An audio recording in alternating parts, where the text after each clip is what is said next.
Awitin kong ito inaali ko sa mga tropa at sa kaibigan ko. Kayo ang nagpatunay kung paano ang mabuhay, maging matatag sa bawat pagsubok at maging matibay. Sa dami ng pinagdaanan nating suliranin, kayo ang nagbigay lakas upang ito'y ating kayanin. Ganyan ang magtutropa, di ka mababayaan sa hirap man o saya. Nandyan sila maaasahan mula ng elementary hanggang sa magkaedad. Nang dahil sa inyo lumawak ang aking tigalidad, nagkaroon ako ng tiwala sa aking sarili. Para lahat ay makakaya, walang imposible. Diba? Ang sarap isipin hanggang ngayon buo pa. Kahit malayo ang iba, kahit na may pamilya, nagiinuman tayo kahit na walang okasyon. Basta magsama-sama lang, diba kaibigan? Sapat na yun.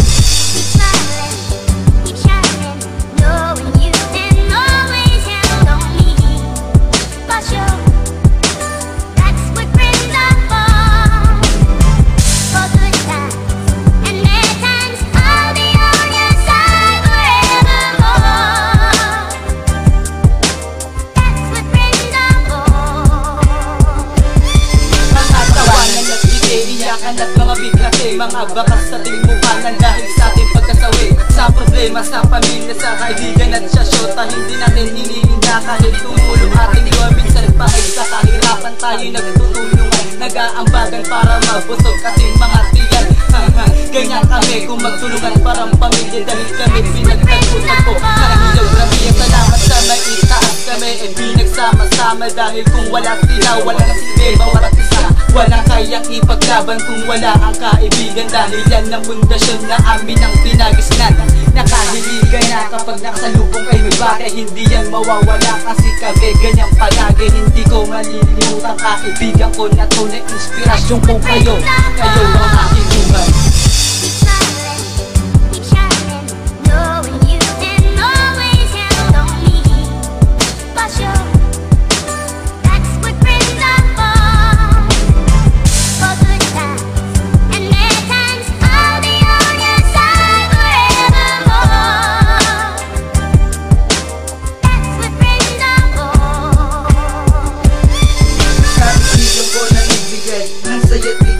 Ligaya na nadarama kapag sila'y kasama.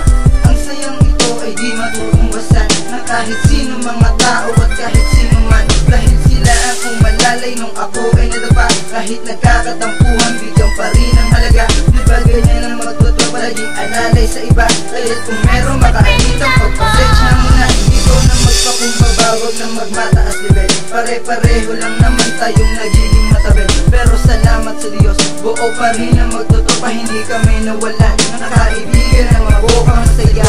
Pagkasama sa paggala o inuman, umaga o gabi, tuloy pa rin ang kasiyahan. Hanggang sa madaling araw, di kami nawawala ng kaibigan na tunay at